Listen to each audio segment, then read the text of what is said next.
एक बार की बात है, एक खुशनुमा जंगल में सभी जानवर मिलजुल कर रहते थे। वहाँ एक शानदार मोर था जिसका सुंदर रंग बिरंगे पंख हर किसी का मन मोह लेते थे। मोर अपनी खूबसूरती पर बहुत घमंड करता था और अपने पंखों को देखकर खुद पर इतराता रहता था। एक दिन जब सभी जानवर तालाब के पास पानी पीने आए तो मोर ने अपने पंख फैलाकर सबको अपनी सुंदरता दिखाना शुरू कर दिया। सब उसके पंखों की तारीफ करने लगे, पर वहाँ एक सरस भी था जो चुपचाप पानी में अपनी परछाई देख रहा था। मोर सरस के पास आया और बोला, अरे सरस, तुम्हारी ये सीधी सादी शक्ल और सफेद पंख बिल्कुल फीके लगते हैं। तुम्हारे पास तो मेरी तरह रंगीन पंख भी नहीं है। सरस ने शांत स्वर में कहा, हाँ मोर भाई, तुम सच कह रहे हो।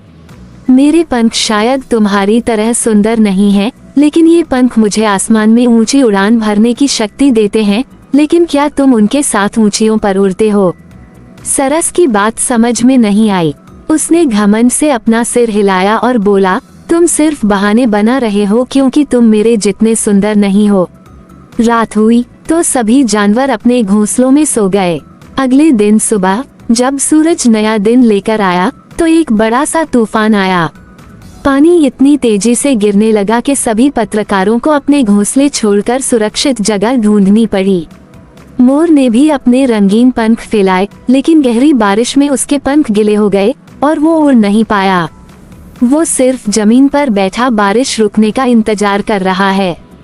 वहीं सरस ने अपने सफेद पंख फैलाए और आसमान में ऊंची उड़ान भरकर सबसे दूर एक पहाड़ी पर सुरक्षित जगह ढूंढ ली। उसने आला जमीन पर बैठे मोर को देखा और प्यार से कहा, सुंदरता का घमंड करने से बेहतर है अपने गुनाहों को समझना और उनका सही इस्तेमाल करना। जिंदगी में खूबसूरती से ज्यादा जरूरी है समय पर सही फैसला लेना। गलती का एहसास हुआ, उसने अपने रंगीन पंखों का घमंड छोड़ दिया और सिखाया कि खूबसूरती से ज्यादा जरूरी है अपने गुणों को पहचानना और उन्हें सही तरीके से अपनी जिंदगी में प्रयोग करना। नैतिक घमंड का सार हमेशा नीचा होता है। अपने गुणों का मूल समझना और उन्हें सही समय पर प्रयोग करना ही सफलता की कुंजी है।